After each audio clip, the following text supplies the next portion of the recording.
Of course, you've seen these paintings all over the internet, maybe. Or you are one of the luckiest of the population in the world that had a chance to see them in real life. But have you ever heard what's really hidden behind the brushes? Well, let's find out.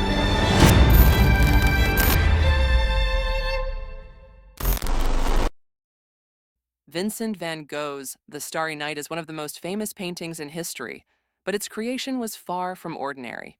In 1889, the artist voluntarily admitted himself to the Saint Paul de Moselle Asylum in Saint-Rémy, France, seeking refuge from his mental struggles. Though the painting captures a swirling, dreamlike night sky, Van Gogh actually created it during the day. He wasn't allowed to paint in his bedroom, so he relied on memory and imagination to bring the nocturnal scene to life.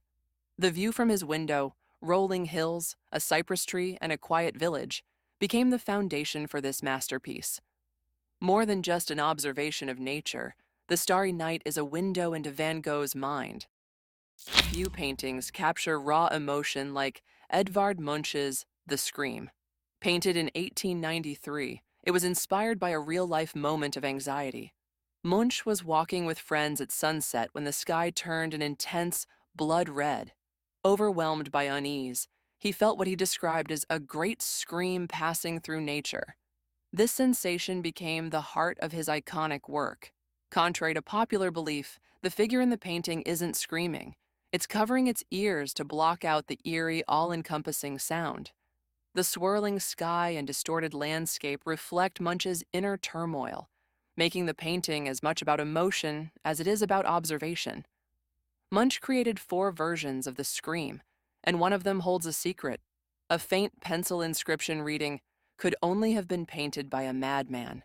Experts later confirmed that Munch himself wrote this, likely in response to critics questioning his mental state. Sargent's portrait of Madame X, which he painted in 1884, wasn't just another society portrait. It was a scandal. The painting features Madame Virginie Gautreau, a celebrated Parisian beauty known for her striking pale skin and bold fashion choices. Sargent aimed to capture her elegance and mystery, but what was meant to elevate her status instead caused an uproar. The controversy stemmed from one small yet shocking detail. Her dress strap was originally painted slipping off her shoulder. In conservative 19th century Paris, this was considered too provocative. When the painting debuted at the Paris Salon of 1884, critics called it indecent, and Gautreau's reputation was tarnished. Humiliated, her family demanded changes, so Sargent repainted the strap to sit securely on her shoulder. Despite the initial backlash, the painting later became one of Sargent's most celebrated works. He even kept it for years, calling it the best thing I have ever done. Eventually, in 1916, he sold it to the Metropolitan Museum of Art, where it remains one of its most famous portraits. Though once seen as a scandal, Portrait of Madame X is now admired for its timeless elegance, bold composition, and the story of a beauty who was both revered and misunderstood. Gustav Klimt's portrait of Adele Bloch-Bauer I, which he painted in 1907, is one of the most famous and valuable paintings in the world, but its history is filled with love, war, and justice. Adele Bloch-Bauer was a wealthy Viennese socialite and a patron of Klimt. She was the only woman he ever painted twice, leading to speculation about their relationship. The portrait, covered in gold leaf and intricate patterns, reflects Klimt's fascination with Byzantine art and his golden period. Adele's mysterious expression and regal posture give her an almost divine presence. But the painting's story took a dark turn during World War II. When the Nazis invaded Austria, they stole the artwork from the Bloch-Bauer family, renaming it The Lady in Gold to erase its Jewish heritage. For decades, it remained in Austrian museums until Adele's niece, Maria Altmann, fought a legal battle to reclaim it. After years of struggle, she won the case in 2006, and the painting was later sold for $135 million, one of the highest prices ever paid for an artwork. Today, Portrait of Adele Bloch-Bauer is displayed at the Neue Gallery in New York, not just as a masterpiece, but as a symbol of resilience and justice. Ophelia, which painted by John Everett Millais between 1851 and 1852, is one of the most hauntingly beautiful paintings of the 19th century.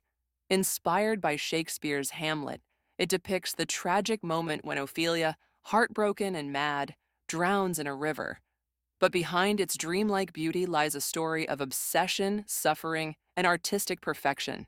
Millet was part of the Pre-Raphaelite Brotherhood, a group that rejected traditional academic painting in favor of intense detail and vibrant color. To achieve realism, he painted the background outdoors, spending months beside the river Hog's Mill in England, capturing every leaf, branch, and ripple in the water. For Ophelia herself, Elizabeth Siddal, a poet and artist, posed for hours in a bathtub filled with water. To keep it warm, oil lamps were placed underneath, but one day they went out. Millais, so focused on his work, didn't notice, and Siddal nearly caught pneumonia. Her father later demanded compensation for medical expenses. Despite the hardships, Ophelia became one of the most famous Pre-Raphaelite paintings, admired for its glowing colors, rich details, and emotional depth. Today, it is housed in the Tate Britain in London, where it continues to mesmerize viewers with its eerie beauty and tragic backstory. There are countless artworks we need to talk about, so this is not it. To get to know more about the art world, subscribe our channel and share this amazing experience with us.